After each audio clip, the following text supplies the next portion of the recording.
Hello twin flames, welcome to my channel and welcome to your daily energy check-in.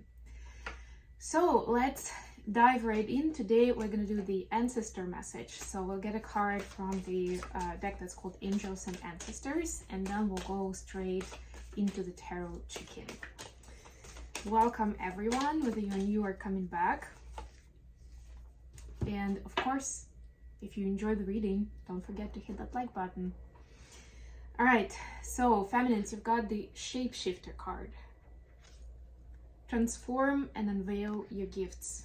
Just had a very powerful full moon in Scorpio, which was about transformation, about shifts, and about conscious choices in your direction, in what you want to create in your life and what you're building.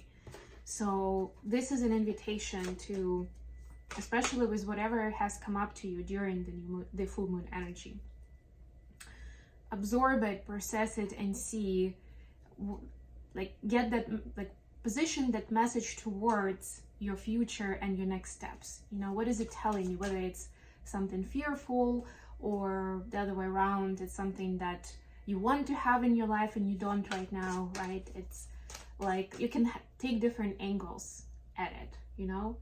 I don't know, maybe the fear is that you're lonely, your person is not with you, and it creates that emotion of loneliness and maybe even abandonment, right? So maybe one of the ways that you're going to transform is that you're going to build meaningful connections in your life, and you'll look at the ways and to do it, you know, and you'll take steps towards it, so that, you know, you'll continue working on yourself, where that sense of wholeness is reached, where, you know, your sense of self doesn't really depend on presence or absence certain people around you. But also, how can you, it's natural in that example, it's natural to want a connection, to be connected with someone intimately, and you know, what are the ways then to start building that reality for yourself? Masculines, you've got the water guardian. Connect with your emotions. That's another side of Scorpio, right? It's a water sign, so it's about the feelings and emotions. And for the masculines, that could be specifically a challenge to connect to their emotions. Very raw, very unfiltered, you know, with the ego or the persona that you're creating in the society, right? Or whatever else that could be. It could be also filtered through some fears, like I'm not allowed to cry or to feel vulnerable or whatever it is, right? So again, invitation to be vulnerable, even if it's just with yourself or maybe with a trusted friend or a therapist or a coach, you know, it could still be very intimate experience where it kind of stays behind the closed doors. But it's important to have those moments of truth and vulnerability with yourself. Okay, let's see what we have with tarot. The bottom of the deck is the Emperor. So this is taking charge of your life, embracing the power and the decision-making process, right? There is a big difference between letting things happen to you and being in charge and deciding how is this gonna go. And you're invited to decide. Feel like you're deciding every time. Page of Pentacles, right? With humility, don't go into arrogance, but still understanding that, you know, one of those things where not making a choice is a choice, or if you're staying in a bad situation, you're making the choice, whatever that is. Feminines, your energy right now is the Hierophant, clarified by Queen of Cups. I like this. This is integrating yourself, your true self, as a light worker, as a sensitive being into the society, right? It's not like you need to separate yourself, isolate yourself, and I don't know, live up in the mountains or always stay in your house or something, right? It doesn't have to be that way, right? You can still integrate and feel that connection with the society you live in, with the culture, with certain specifics. It's just that you consciously choose which parts of it you accept and you partake in, and which ones do not really resonate with you and you don't want to practice that or interact with people in a certain way, in a certain setting. Masculines, your energy is the world cosmos and 8 of Pentacles. Yeah, so this is like a bigger picture thinking, I would say. Also, since we're doing the ancestor message reading, this is connection to the ancestors and feeling a deeper bond, like through your craft, through what you like doing, through your personality, feeling the bond with the ancestors and with the global collective as well. You know, like this is what I've inherited. This is how my life is easier than it was for my ancestors 200 years ago, right? Or this is my craft, this is what I admire, and I'm grateful that I can practice it the way I want or as much as I want. You know, it's like all these aspects of gratitude and also acknowledging certain mastery, certain bonuses, if you wish, that you got because of your ancestors, whether it's the personality traits or actual knowledge or maybe abundance that you've inherited. It could be, again, different for each of you. Additional question for today: 8 of Materials, which is 8 of Pentacles again, and the Devil. Oof. Yeah, so it's like, what is the power connection between you and, you know, your occupation that you choose? Do you own it or it owns you, kind of a thing, right? Like, what's the dynamic there? Because a lot of times we get carried away and we become victims to what our work is or job is or even hobby is, you know, kind of like I have to do things this way, or I feel like I have to stick with this now, like I don't really have a choice. It's the story, but it can happen. What do feminists need to know? Wow. Death clarified by 9 of Swords. More Scorpio energy. And with the 9 of Swords, this is also having anxiety with things changing, right? Our brain is not great with change, just generally by default, right? And this is where our spiritual practice, our groundedness techniques come in to help us settle into it.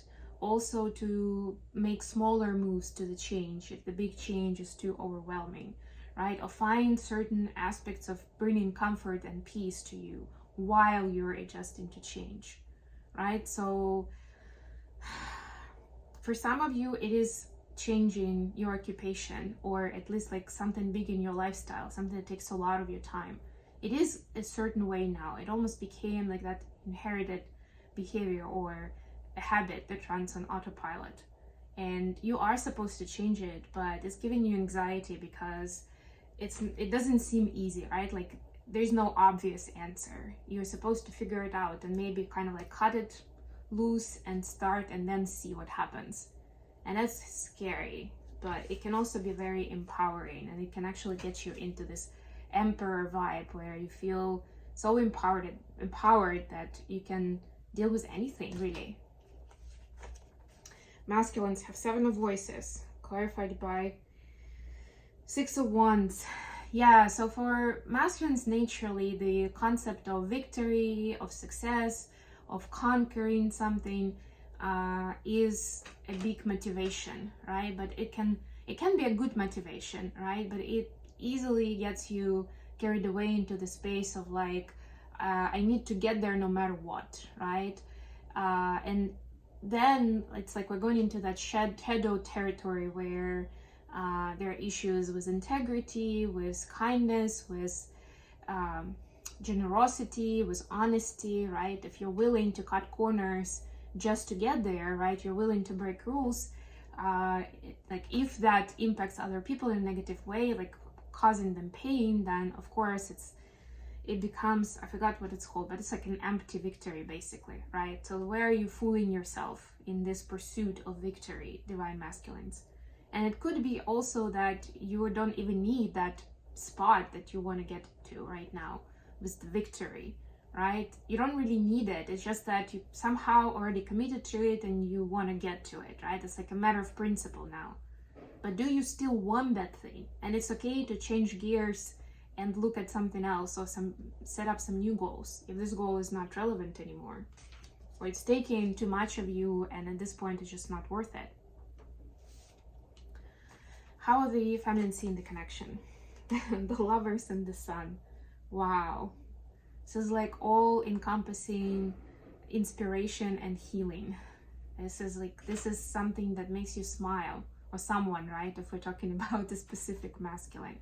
And this journey really illuminates a lot for you in terms of the templates of love and be able to love unconditionally, and also in terms of healing and like true, I wanted to say true power, I'm gonna say it because that's the word on my lips, right? But I don't mean power in the emperor mode. I mean power is like the amount of energy, right? Like where is that? What does it mean?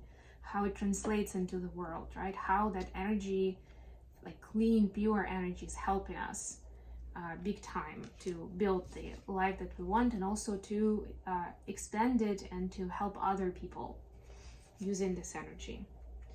So I wouldn't even say it's specifically about the DM this time, although of course DM is an inspiration, but it's more like seeing the bigger picture of how much this path has changed the course of your life.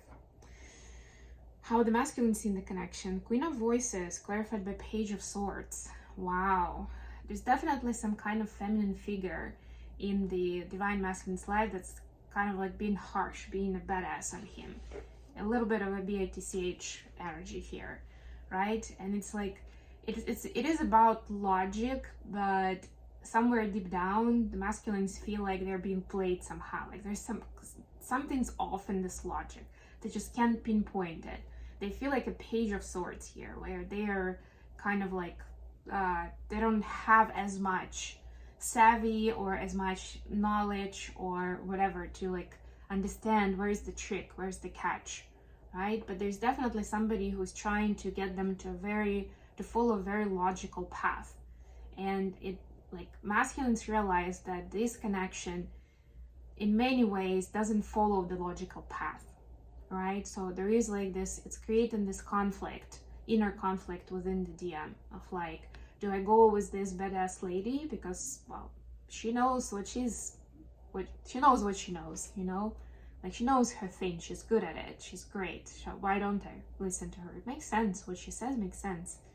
But then there's also this doubt, because obviously on the emotional level there's such a deep bond in this connection, and there's a lot of hope, almost like the, you know, the childlike hope of like wanting that fairy tale to have a happy ending, you know, wanting to have your happily ever after with your princess, with your queen, with whatever the divine feminine symbolizes, right? So it's like, yeah, it doesn't look like there's like it's a long shot basically, but if I get that, that's like a jackpot, right? So there's a bit of that challenge to the brain of divine masculines right now, coming from someone else, in terms of like, why are you like pursuing this connection, right? Or why are you even considering it? It doesn't really make sense, that kind of vibe. Okay, I am gonna leave it here. Thank you so much for joining me today, guys. I love you all, and until next time.